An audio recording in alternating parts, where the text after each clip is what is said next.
आज की कहानी है देवरानी की समझदारी देख जेठानी को हुआ पछतावा।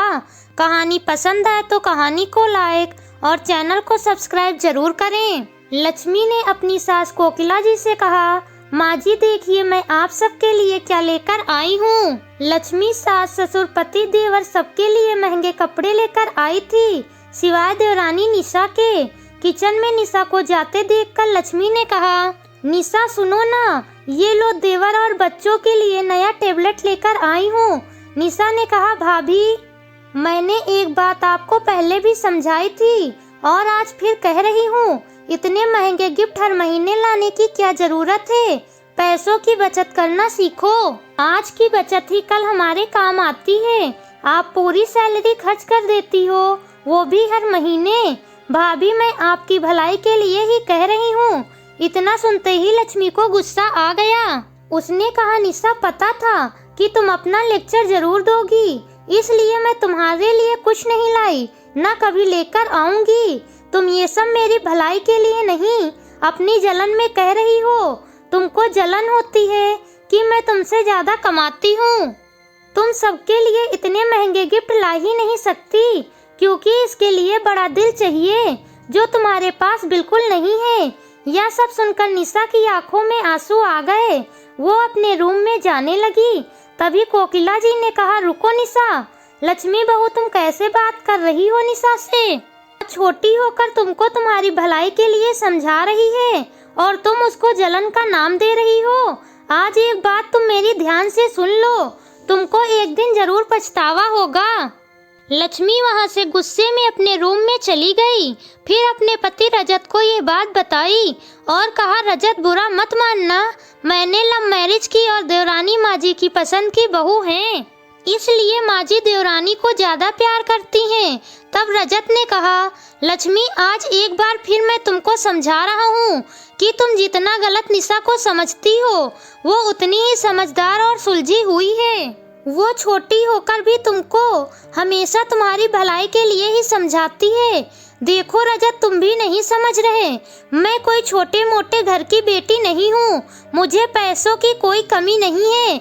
मैं अपने शौक के लिए ही नौकरी करती हूँ, वरना मैं जो चाहूँ वो मेरे पापा मुझे तुरंत दिला दें। पापा का इतना बड़ा बिजनेस है, मैं क्यों बचत की चिंता करूँ।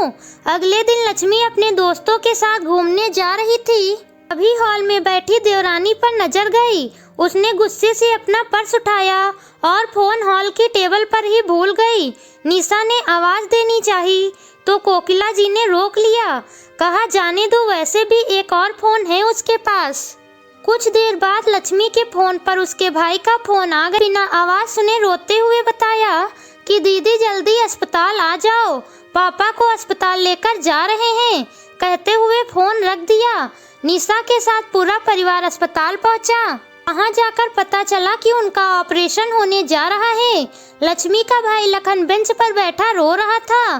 तभी निशा ने कहा, क्या हुआ लखन, अपनी बहन को नहीं बताओगे? लखन आश्चर्य से निशा को देखने लगा और सारी बात बताई कि पैसे जमा नहीं किए गए तो डॉक्टर इलाज नहीं करेंगे। मुझे और माँ को पापा ने पैसों की कभी डिटेल नहीं बताई। अभी हमारे पास इतने पैसे नहीं हैं। और लक्ष्मी दीदी भी फोन नहीं उठा रही, मुझे लगा वो ही आएंगी। निशा ने कहा, लाओ मुझे बिल दो और तुम आंटी के पास जाओ, मैं अभी आती हूँ। और जाकर काउंटर पर पैसे जमा किए। लक्ष्मी ने फोन पर अपने भाई के इतने सारे मिस कॉल देखकर परेशान हो गई। तभी उन्होंने लखन का मैसेज रिसीव हुआ, जिसमें उसने लिखा था, दीदी पापा की हार्ट सर्जरी हो रही है, अर्जेंट पैसे चाहिए। और उसने उस मैसेज में पूरी बात लिखकर बताई। लक्ष्मी भागती हुई अस्पताल पहुंची। तब तक ऑपरेशन हो चुका था। वहां सिर्फ रजत और लखन मौजूद थे। लक्ष्मी रोए जा रही थी। तब रजत ने कहा, लक्ष्मी घर चलो, अभी पापा को आईसीयू में रखा है, अब कल सुबह ही मिलना हो पाएगा। लक्ष्मी ने रजत से कहा, रजत मुझे लखन से 1 मिनट कुछ बात करनी है। हाँ ठीक है, बात करके आ जाओ, मैं कार में बैठा हूँ। लक्ष्मी ने कहा, लखन तूने पैसों का इंतजाम कहाँ से किया? क्या रजत या ससुराल वालों से मांगा? क्या तुमने उनको सारी बात बता दी? लक्ष्मी मन ही मन सोच रही थी कि अब उनको हमेशा ताने सुनने पड़ेंगे। लखन ने कहा, नहीं दीदी, सिर्फ निशा दी को सारी बात पता है।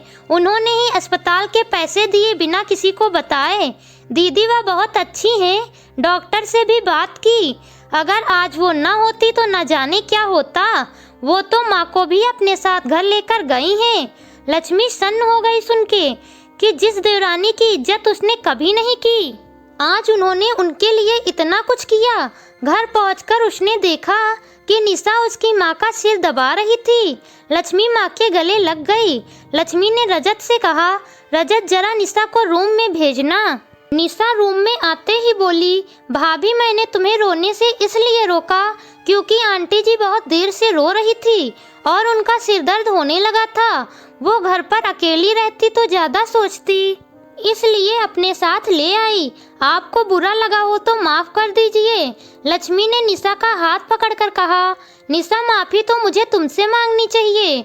मैं तुमको पहचान नहीं पाई। तुम्हारी अच्छाई को तुम्हारा ढोंग समझ बैठी। तुम्हारा एहसान मैं कभी नहीं भूलूंगी। नहीं भाभी, कोई एहसान नहीं किया मैंने।